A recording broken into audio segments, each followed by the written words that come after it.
So this is my keynote lecture on the Dutch Revolt from Unit 2.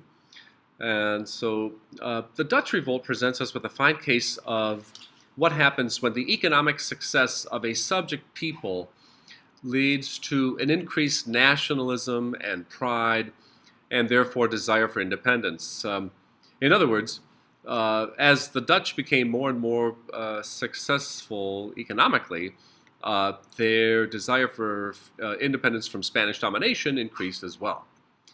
Historically, the region known as the Netherlands was not a compliment. The Netherlands literally meant the nothing lands. It was part of the estate of a powerful French family known as the Burgundians from the Burgundy region of France. Now, the Burgundians, a long time ago, the Burgundian family married into the Habsburg family of Austria. And thereafter, the Netherlands became part of the Habsburg lands, which had already included parts of northern Italy, Spain, and the Holy Roman Empire, the German states. Now, Charles V, who, on becoming Holy Roman Emperor, inherited not only the lands of the Spanish Habsburgs, but those of the Austrian side as well. And Charles was actually born in the Spanish Netherlands in the city of Ghent. Charles was very wise in how he governed the Protestant Dutch. Charles, of course, was Spanish and Catholic. The Catholic Spanish Netherlands, which is modern Belgium, that's one thing. But the Dutch Netherlands were predominantly Protestant. They were a Calvinist denomination known as the Dutch Reformed Church, and still are. To this day, the Netherlands is predominantly Protestant. And so Charles was very wise. He realized that it's better to show a little bit of religious toleration toward Protestants than to insist on religious uniformity, that it's better to have a successful and peaceful realm. And so the Dutch cities of the north operated on a very independent basis. So, for instance, you had Dutch cities like Haarlem, you had Amsterdam, you had Utrecht, you had Leiden. All of these cities were very independent. They all had their own government. They all operated very independently of each other. But they would gather regularly in what's called the States General with representatives for important matters. Now, not all of the northern Dutch cities agreed on policy. Some favored religious toleration of Catholics and non-Christians, while others did not. Some proposed imposing heavier taxes on the wealthier cities such as Amsterdam, so that the wealthier cities were paying their share, while poorer cities, or the smaller ones, could get a little break. Okay, some of them proposed compromise with the Spanish. Here's a statue of Charles V in his birthplace in Ghent. Notice that the house that he was born in is no longer there, because during the Dutch Revolt it was torn down because Charles represented that Spanish domination. Now, Charles could be tough-minded when he had to. At one point in history, the people of Ghent attempted a revolt against the Spanish, so what had happened was Charles, as punishment, ordered many of the town's residents executed by hanging.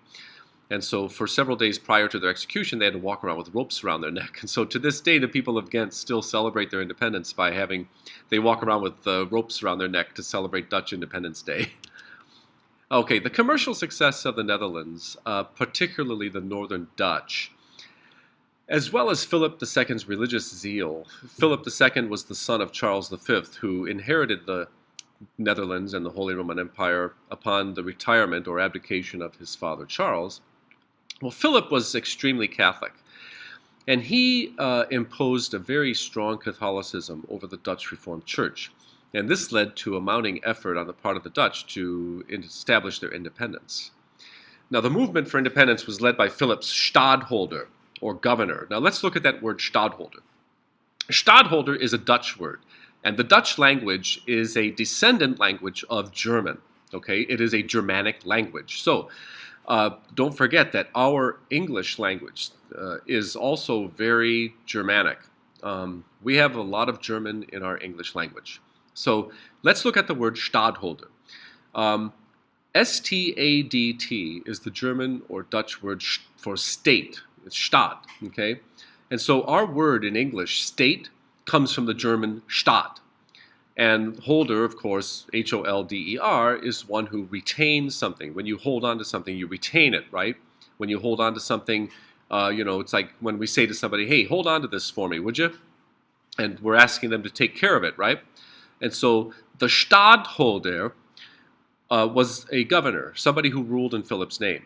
And in this case, it was a gentleman by the name of William of Orange. He was also known as William the Silent, also known as William of Nassau. William and Philip actually grew up together. William was an official in the Habsburg court, and his family had land claims on Nassau in Germany and Orange in France. I wouldn't go so far as to call them friends, but they were familiar. William's family holdings and influence at the Spanish court allowed him to assume a leadership role among the Dutch in the north.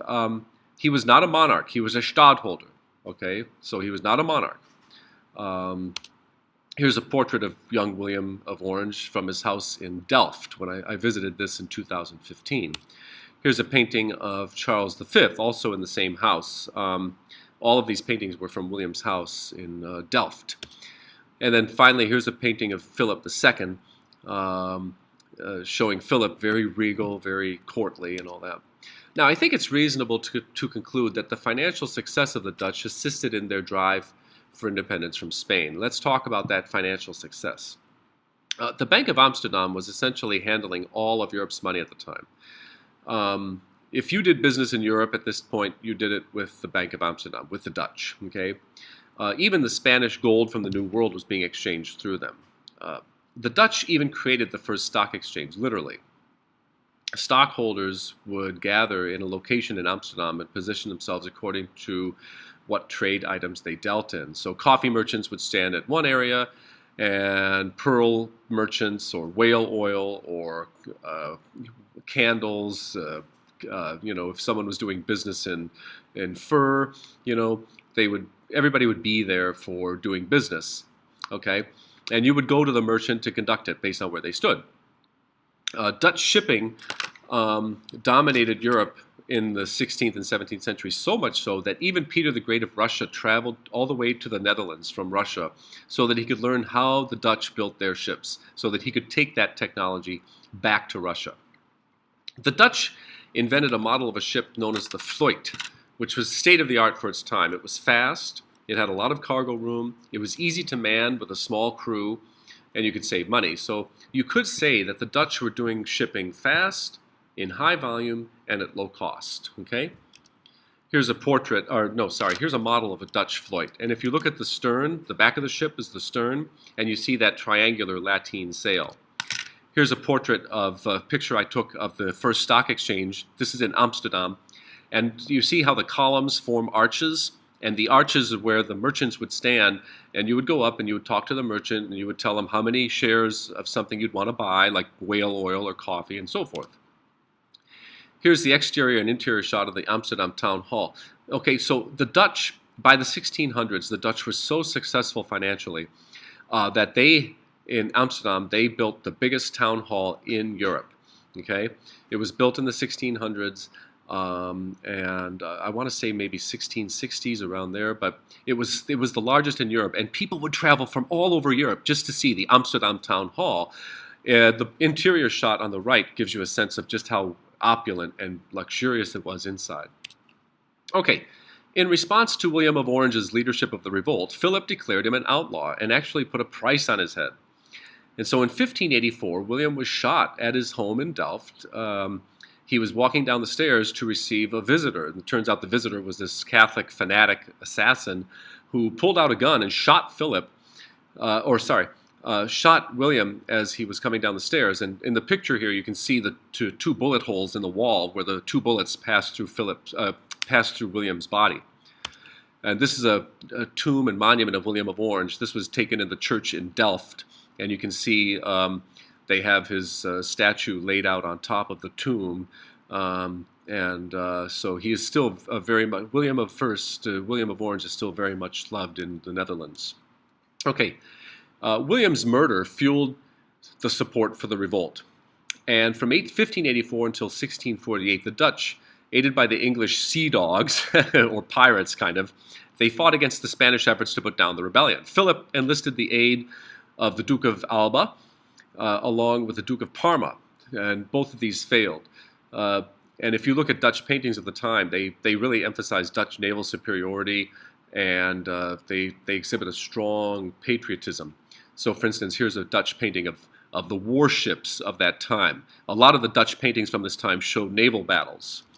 Here's one of my favorite paintings. This one shows the Dutch revolt as an event that united the various social classes of the Netherlands. So on the left, you see this poor farmer, right? And on the right, you have this wealthy upper-class merchant, and they both are coming together to fight against the Spanish. So by 1648 and the end of the 30 Years' War, the independent Dutch Netherlands were recognized in the Peace of Westphalia. Now, the Spanish Netherlands, which is modern-day Belgium, remains largely Catholic to this day. In conclusion, we must consider why England and the Netherlands held such vast leads over other European powers in terms of shipping and commerce throughout the 1600s. I believe, as Palmer demonstrates, that it comes down to three factors. One, innovative navigation technologies, better ships, faster ships, and a willingness to invest in shipping technology. Two, a strong government to invest in shipping and regulate the tariffs or taxes, okay? And three, a society which worked together, because the Protestant theology, it reinforces a more egalitarian sense, kind of a notion that, hey, we're all in this together, let's work together, okay? And a cooperation among the people.